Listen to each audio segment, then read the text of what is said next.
Hearty shalom to you, Jeffrey Seif here.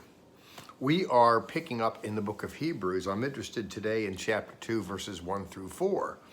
I want to thank you for going on the journey, and that said, let's just get right into it.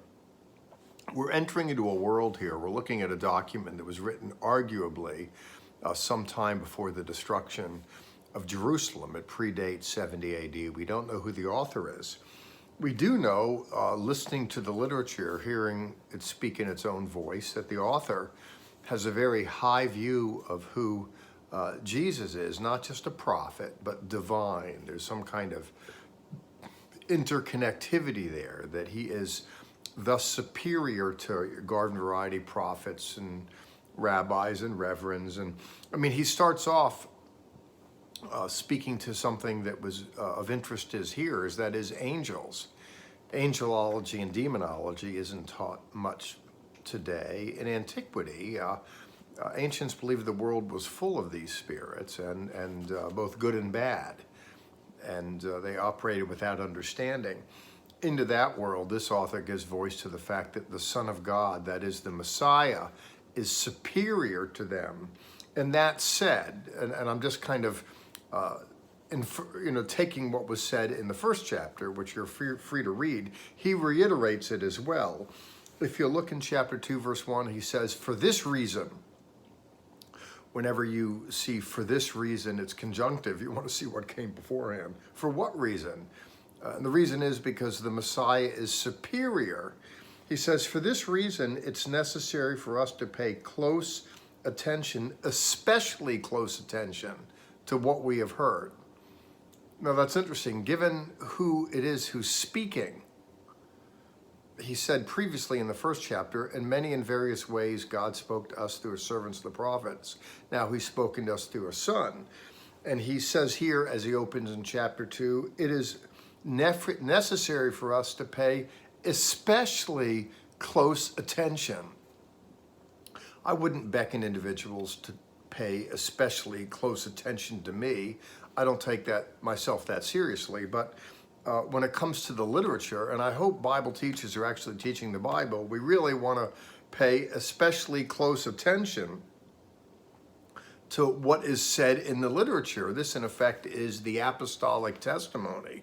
It's no mere trifle. It isn't to be taken lightly. This is, in effect, the Word. I mean, if we call ourselves Christian, that is a follower of Jesus, or a messianic believer, as would be preferred for people like me. Not that I'm not a Christian, to be sure, I believe in Jesus, but I'm looking for language that keeps me closer to Jewish community and culture. Though many within the Jewish community think I've opted out, and many in the Christian community think I should opt out, I happen to live with my own convictions and want to remain socially and culturally Jewish, because that's what I am as a human being. Now, I'm born again, to be sure. And all that's aside, but the point here is he says, we do well to pay especially close attention so that we do not drift away. People can veer. In fact, one of the words for sin in the Hebrew Bible, chet, it's like an archer who shoots an arrow at a target and it veers off. There is that tendency. He says, for if the words spoken through angels prove to be firm, and every violation and disobedience received a just payback. Now, there are ample testimonies to this in the Bible where angels showed up and delivered messengers. I'll mention one. By the way, they delivered messengers, not messengers. I'm confusing it a little because the word for Hebrew in malak, for angel, malak, is the same word for messenger. If the words spoken through angels proved to be firm and every violation and disobedience received a just payback, and that is because the messenger was just dispatched to give a message from a superior, that is, thus saith the Lord. He says, if disrespected messengers, and if their messages went unheard, that is disrespected, he says in verse 3, how shall we escape if we neglect so great a salvation, first spoken through the Lord and confirmed to us by those who have heard? There's a warning statement here. Now, there's a number of warnings in Hebrews, and I'll discuss warnings a little more. Here, however, at the outset, it's just worth noting, he says, listen, Wake up and smell the coffee. Pay attention. This is serious. And neglecting to take it serious will come with its own consequences, which you wouldn't be pleased with. He says, how shall we escape if we neglect so great a salvation? I'm reminded, by the way, and later on at the end of the book, he talks about, angels coming, messengers, and he's harking to the story in Genesis 18 when messengers come and give word to Lot about escaping a forthcoming destruction, and not everyone in the family escaped, and his wife looked back. He says, listen, if people were negligent with listening to angelic warning, how much more so now? He says it was first spoken through the Lord and confirmed. He says in verse 4 then, at the same time God was testifying by signs and wonders and various miracles and gifts of the Holy Spirit. Here he's harking to, if you look at the message that was delivered from the Lord, it was accompanied with signs and wonders. Certainly when you look at Yeshua's earthly ministry, he goes about healing the sick, doing all kinds of nature miracles and body miracles and causing money to appear miraculously. He just these special signs and wonders. Not only him, in the immediate aftermath, the apostles themselves were told in the Markan gospel that the testimony of the gospel itself was confirmed by the signs that attended it. And this is amply attested to in Paul's own ministry, though he wasn't part of that original apostolic group.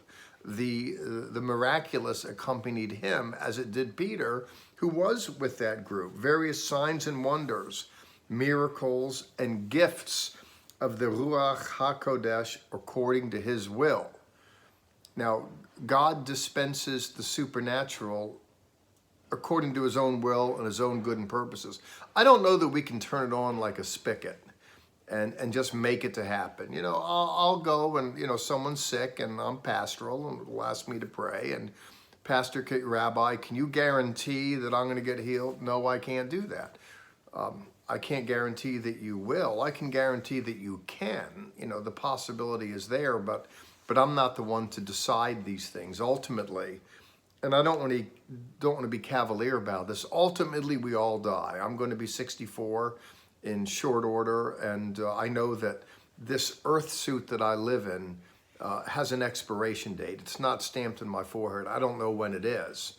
I know as it approaches, like all people, I'll want to stave it off with prayers and so forth. But at the end of the day, and those who love me and affirm me will want to keep me going. But at the end of the day, we all have an appointment with the Grim Reaper.